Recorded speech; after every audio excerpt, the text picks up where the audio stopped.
When it came time for my first big cooking test in culinary school, everyone in my class wanted to get beef stew because it's really easy to prepare and hard to screw up. The only key is to build flavors as you go. Here's how. Take a 3-pound boneless chuck roast, trim off any fat or sinew, and cut the meat into 1 to 1.5 inch chunks. Chuck is found between the neck and shoulder blade of the animal, and because the cow uses this muscle to get around, it tends to be a little bit tough, so it benefits from moist heat cooking to become tender. Once you've cut the meat, toss it in 1/4 cup of flour seasoned with 2 teaspoons of salt and a teaspoon of pepper. Then, grab a Dutch oven or large pot with a heavy bottom, add 3 tablespoons of vegetable oil, and heat it over medium until the oil is shimmering. Working in batches, shake off any excess flour on the cubes of beef and add them to the pot in a single layer.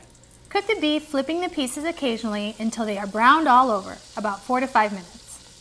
Make sure not to crowd the beef in the pot or else it will steam instead of brown, and this is one of the keys to building rich flavor. You should be able to see the bottom of the pot in between the pieces of beef. Transfer the brown beef to a plate and set it aside.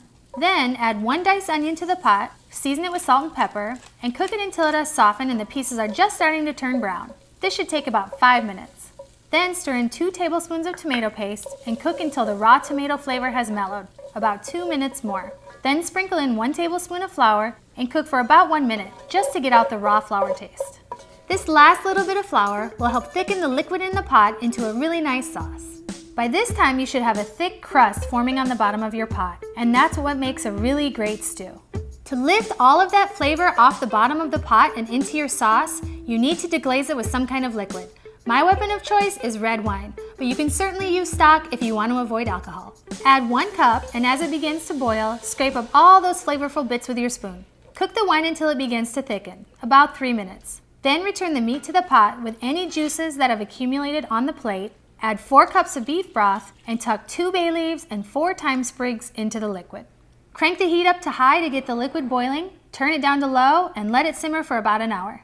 Make sure to do this uncovered so the liquid has a chance to reduce and concentrate all those great flavors. When the hour is up, cut 3 carrots, 3 celery stalks, and 4 Yukon potatoes into large dice and add them to the pot. Now you can put a lid on and let the stew simmer for another hour. This keeps the stew from drying out and creates that moist heat environment so the chuck roast becomes super tender.